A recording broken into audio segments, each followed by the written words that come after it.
ببین عزیزم، اول اون پولی که بهت دادم برگردون، دوباره قرض میدی. سیامک خب گیرم جبران میکنم.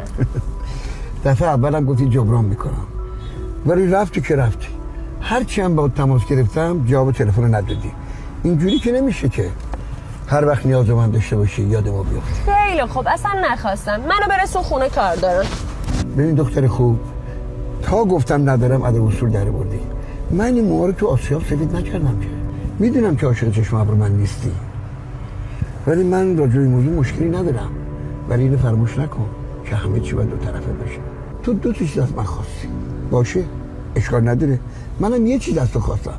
آخه دختر نمیشه که همه چی به نفع تو باشه. خب تو چی میخوای الان؟ 6 ماه ما یک بار داری با من قرار میذاری، اونم 2 تا خنده و یه اشوه تحویل من میدی و میری. 10 بار بهت گفتم بیا یه مهمونی 2 نفره بگیری. مهمونی دوست نداری؟ حداقل بیا یه سفر 3 روزه با هم دیگه بریم شمال. گوش نمیدی دیگه. باشه حالا اونا هماهنگ میکنیم بعدن. نه دیگه نشد. من دیگه باج نمیدم خوشگله. به من بگن سیامک.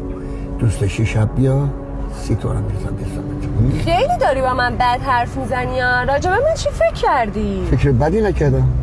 تو پول قرض خواستی گفتم میدم. اون پول قبلی رو نمیخواد بدی. حالا چیکار میکنی؟ شب میای تدارک ببینم یا من؟ سیامک خیلی بد قلق شدی یا؟ چرا عزیزم؟ چون دیگه خر نمیشم بد قلق شدم. با ما را بیا، بد نمیذاره. من تا میرم 2 تا مجون بگیرم بیام فکراتو بکن. باشه؟ برای من مجون نگیر. چرا عزیزم؟ دوست نداری مجون؟ نه الان میل ندارم. برای میلش نمیگم عزیزم. اون خودی کمی جون بگیر.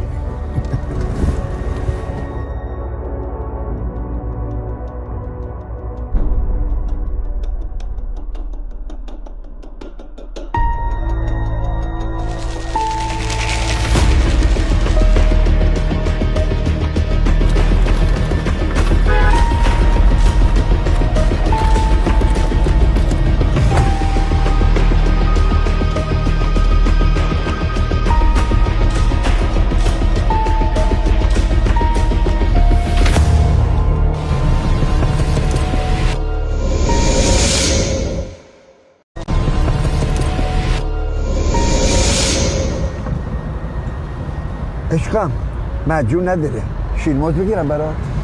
نه عزیزم، اصلا من باید برم. داداشم الان زنگ زده، الان میاد دنبالم. یعنی چی؟ کجا بری؟ برم آماده شم واسه شب دیگه. جدی میگی عزیزم؟ ببین من فکرامو کردم، تو راست میگی. رابطه باید 2 نفره باشه. من میرم حاضر میشم واسه شب، میبینمت. ممنونم ازت. حداقل بذار برسونمت. نه دیگه، داداشم میاد دنبالم. خدافظ.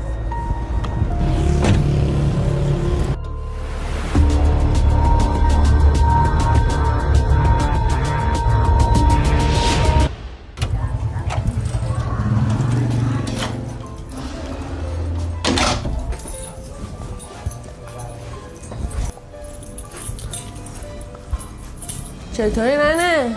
سلام، کجا بودی؟ چرا انقدر دیر میای؟ سر کار بودم دیگه مامان. داروهای باباتو گرفتی دخترم؟ پول نزدن درام. یه قرون دوزار نیست که بعد از یه جای جور کنم دیگه. تو اصلا میدونی اون پیرمرد چه دردی میکشه؟ مگه من مقصرشم؟ یه عمل داشت ما جورشو میکشیدیم. الان که ترک کرده من باید تو اونشو بدم؟ به ترک چه ربطی داره؟ اون 1 سال لب به هیچی نزده. سرطانش اوت کرده، یعنی دارو نخوره مرده. خیلی خوب دیگه، گفتم جور میکنن. چند دفعه به این بابات گفتم خودتو بیمه کن محتاج اولاد نشو، گوش نکرد که نکرد. حالا باید بخوره از کاسه جلوش. مامان بس کن. محتاج چیه؟ من صبح تا شب دارم جون میکردم خرج زندگیمونو بدم و به جای اینکه بگی دستت درد نکنه داری تیکه بارم میکنی. از کی جلوی گوش مردم بریدن کار کردن شده دختر؟ الو سلام. امشب نمیرسم بیام، بعدم با هماهنگ میکنم. چی میگی؟ نمیفهمم. من بر نداشتم. زرزر نکن بابا، دارم میگم من بر نداشتم.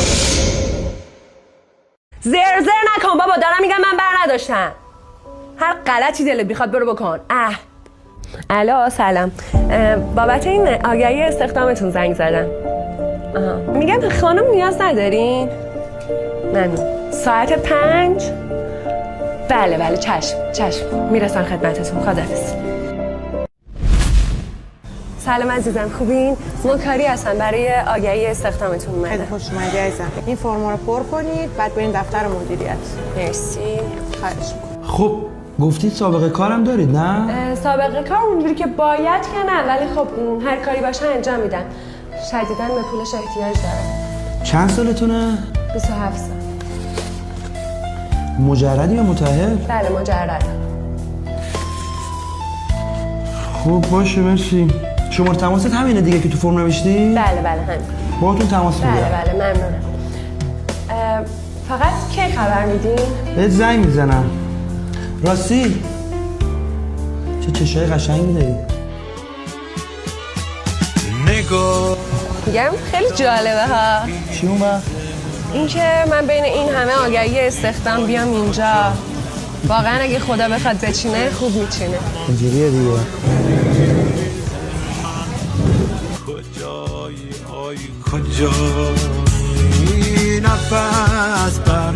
این چیه؟ خدمت شما مال شما. 17 پرومکس؟ راستش اولش میخواستم برات انگشتر بگیرم ولی گفتم شاید یکم زود باشه. تو برگه استخدامه دیدم چند روز دیگه تولدته، گفتم از الان سورپرایزت کنم. خوشت اومده؟ چی کار کردی شهاب؟ نگار تازه خیز من کجایی؟ لا اله الا الله. حالا چقدر میارزه این گوشیه؟ چطور مگه؟ لا اله الا الله. حالا چقدر میارزه این گوشیه؟ چطور مگه؟ همینطوری دارم سوال میکنم. تو همین جوری که نمیپرسی که حتما یه برنامه داری واسش دیگه. اون یادگاریه نمیتونم بفروشمش. وا بیا منو بخور، بیا قورتم بده. یه سال ازت میکنن چرا به قواد بر میخوره؟ یعنی منظور دین نیست دیگه. معلومه که نیستش. اصلا به من چه ربطی داره؟ من دلم میسوزه. پدرته، هر کاری واسش بکنی این دنیا و اون دنیا تو میخری. دیدی الان؟ اصلا به پسره بگو شاید بتونه کمکمون کنه. مامان چی بگم بهش؟ این فردا میخواد منو به باباش نشون بده. میخوام بیان خواستگاری من برم بهش بگم پول بده واسه عمل بابام. واقعا درسته به نظره؟ من جایی تو بودم به خدا بهش میگفتم به خدا تا دیر نشده فردا بابات بمیره پشیمون میشی. یه کاری بکن دیگه. چرا به آدم عذاب وجدان میدی مامان؟ تا همین الان کی خرج بابا رو داده؟ کی خرج بیمارستان و آزمایش و کوفت و زهرمارشو داده؟ به جای اینکه خوشحال باشی یه همچین آدمی اومده تو زندگی من، اینجوری داری میزنی تو ذوق من. اصلا وایسا ببینیم میگیرته.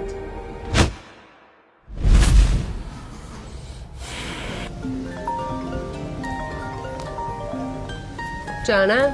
چطوری الان خوبی؟ یه دقیقه میاد دفتر من کارت دارم. باشه الان میام. شهاب خوبی؟ یه دقیقه بشی کارت دارم. جونم؟ حواست هست که امروز جلسه داریم. بابا هم داره دفتر اصلی میاد اینجا. میخوام تو رو بهش معرفی کنم. نظرت چیه؟ وسط جلسه؟ نه عزیزم وسط جلسه که نمیخوام تو رو معرفی کنم ولی میگم در کار حواست باشه امروز. باشه؟ خب حواسم دقیقا به چی باشه؟ همینجوری گفتم که در جریان باشی. لباس فرمت هم رو عوض کن که آماده باشی برای جلسه. باشه. با اجازه.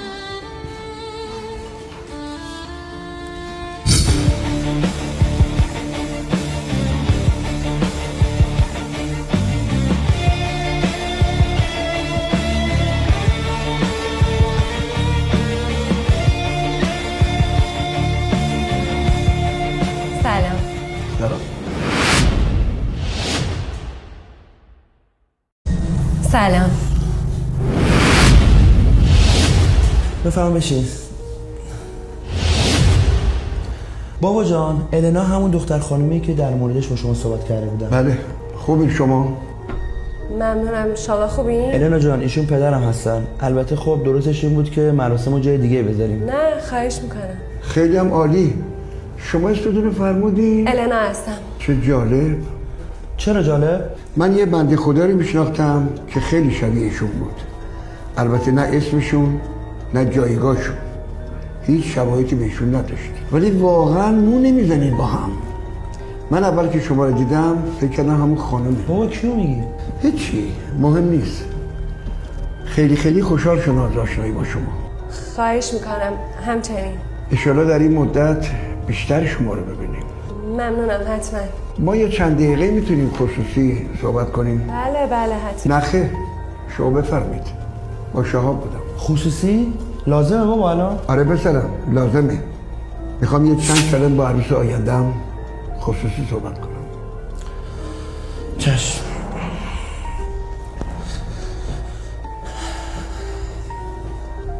خب پس شما قرار عروس من بشید. خواهش میکنم. خب الان چیکار کنیم؟ چی کار کنیم؟ همین الان لوازمی که از من دزدیدی برمیگردونی سر جاش یا زنگ بزنم پلیس؟ ببخشید متوجه منظورتون نمیشن. پس باید زنگ بزنم پلیس. خیلی خوب نزن، الان همرام نیست. خب زنگ بزن بیارم. شما زن و بچه داشتی و من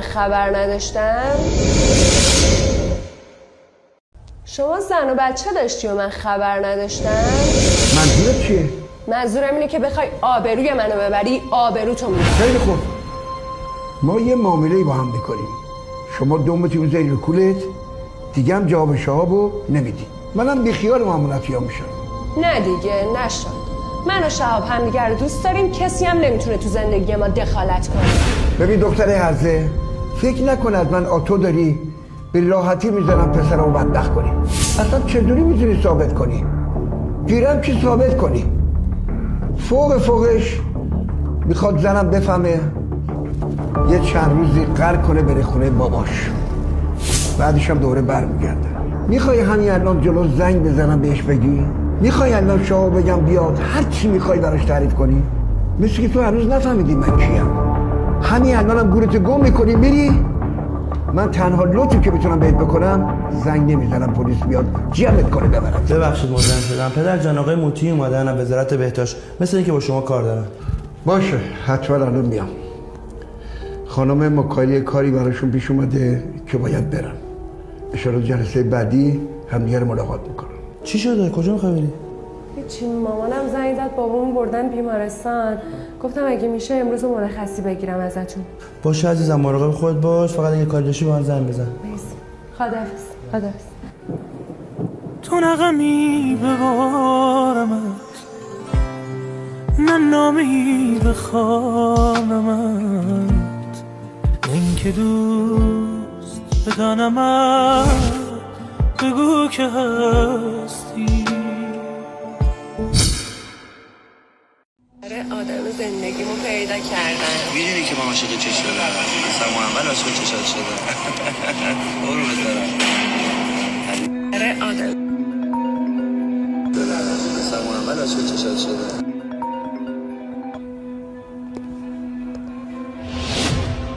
میدونی که من عاشق چه شدم؟ اصلا اول عاشق چشات شدم. راحت میکنی.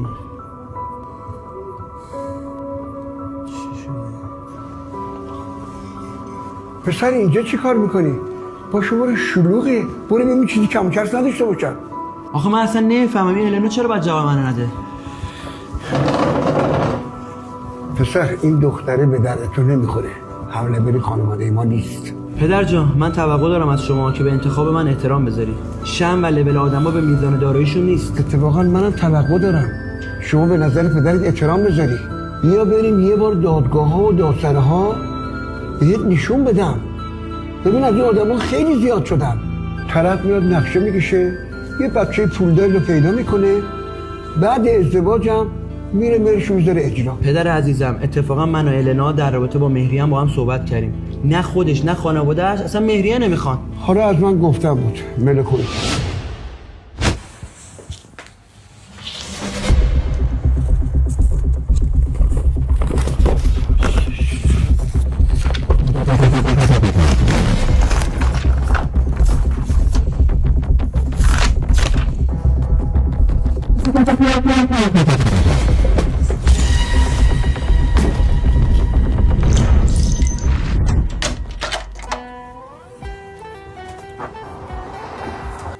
یه لحظه واسه میخوام باهات صحبت کنم. برو شهاب، تو رو خدا برو، من نمیتونم حرف بزنم. چرا؟ آخه چی شده؟ بری از بابات بپرسی بهتره. بابا؟ چه ربطی با اون داره؟ ما از قبل همدیگه رو میشناسیم.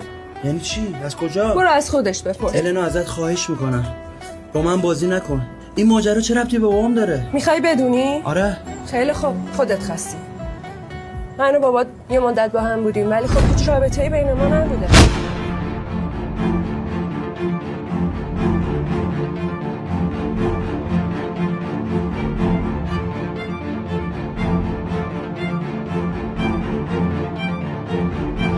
لعنت بهت النا، هیچ وقت فکر نمی‌کردم همچین دختری میشی. لعنت بهت النا، هیچ وقت فکر نمی‌کردم همچین دختری میشی. شهاب، حالم از خودم دیگه داره به هم میخوره. نمیتونم دیگه، واقعا نمیتونم ادامه بدم.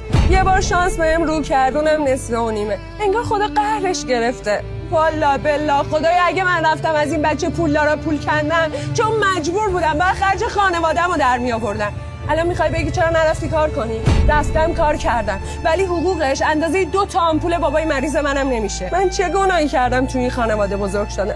به خدا قسم اگه مجبور نبودم این کارو نمیکردم. شب پولا رو ریختی به حساب؟ چی کار کردی بابا؟ چی کار کردی؟ بعدا ما تماس میگیرم.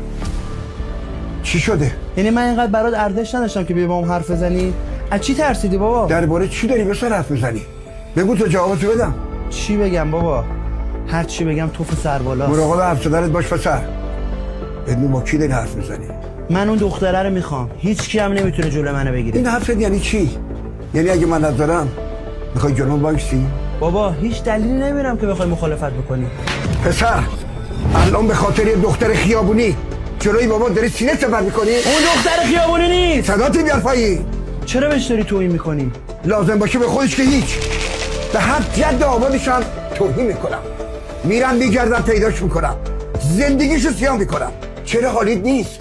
اون دختره رو تو نمیشناسی. مگه شما میشناسیش؟ احتیاج به شناخت نداره. من ظاهر طرفو که ببینم 2 کلمه باش صحبت بکنم شجرنامه طرفو در میارم، چه برسه به شناخت. بابا من اومدم امروز تکلیفم با تو معلوم کنم. من اون دختره رو میخوام، هیچ کم نمیتونه جلو وایسه. باشه برو، هر کاری هم دلت میخواد بکن، ولی از حالا به بعد بدون که من دیگه نیستم که بخوای روش حساب کنی. هر چی هم داری میذاری بعد بری. از پول تو حسابت گرفته تا ماشین زیر پات مینویسم امضا میکنم، از ارثم محرومت میکنم، نمیذارم یه هزاری از زندگی من ببری. حالا دیگه میل خودته، میخوای بری برو، هر غلطی دلت میخواد بکن. بابا النا همه چی رو بهم گفت. بابا النا همه چی رو بهم گفت. چی رو گفت؟ همون چیزی که خودت میدونی. من چیزی نمیدونم. مطمئنی؟ اون دختره برداشته پرت کرده، یه سری چرت و پرت دروغ سرهم کرده که منو پیش تو خراب کنه. جالبه، مگه تو میدونی چی گفته که میگی دروغه؟ معلومه دیگه، تا دیروز جرأت نداشتی صدا جوش من بلند کنی. یه چیزی گفته که اینجوری هار شدی. باشه، پس الان مشکلی نداری حرفایی که به من زده رو برم به مامان بگم؟ تو غلط میکنی پسر، به مامان چیزی بگی. ببین تو اگه یه ریگی تو کفشت نباشه چرا میترسی به مامان بگم؟ ببین بچه، تو با این سرتقبازیات داری زندگی هممون رو خراب میکنی. کاری نکن که بعداً بخوای پشیمون بشی. باشه، پس شما هم سعی کن به تصمیم من احترام بذاری. منم حرفایی که شنیدم و برون نمیارم. حله؟ بالا بری پایین بیای، من نمیذارم با این دختر هرگز ازدواج کنی. اجازه بهت نمیدم که 2 دستی خودتو بدبخت کنی. من احتیاجی به اجازه شما ندارم. باشه، میل خودته، برو با این بعدش چی میشه. بعدش چی میشه بابا؟ اصلا برام مهم نیست. تاش میخواد ارث محروم کنه بکن. بهتر از اینه که یه عمر حسرت زندگی با این رو بخورم. بابا تو چه جوری میتونی اینقدر چی؟ هیچ. من که تموم شدم. فقط از این به بعد حواست بیشتر به مامان باشه.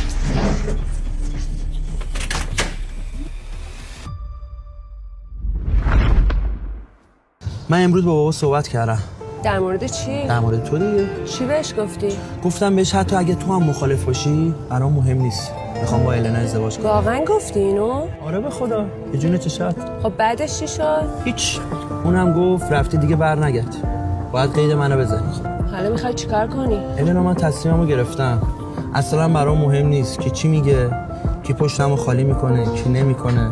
فقط این برام مهمه که الان اینجام و تا تهش هم باهاتم. آخه با دست خالی چجوری؟ وای میسیم کنار هم زندگیمونو میسازیم. ساختن آدم خودشو میخواد. تو آدمش هستی؟ من آدمش هستم. یعنی الان از 0 باید بسازیم؟ دقیقاً از 0 باید بسازیم.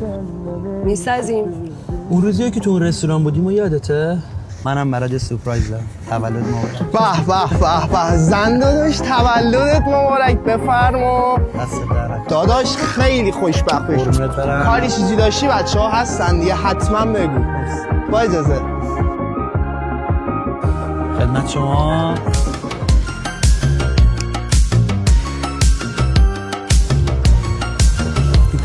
دیگه بی خبر. خدمت شما بازم تولد مبارک. البته این سری فرق میکنه، تا آخرش بعد کنارم بمونی. دیوونه کرد یه شهر رو، من سر به هوا رو تو گرفتی تو دست.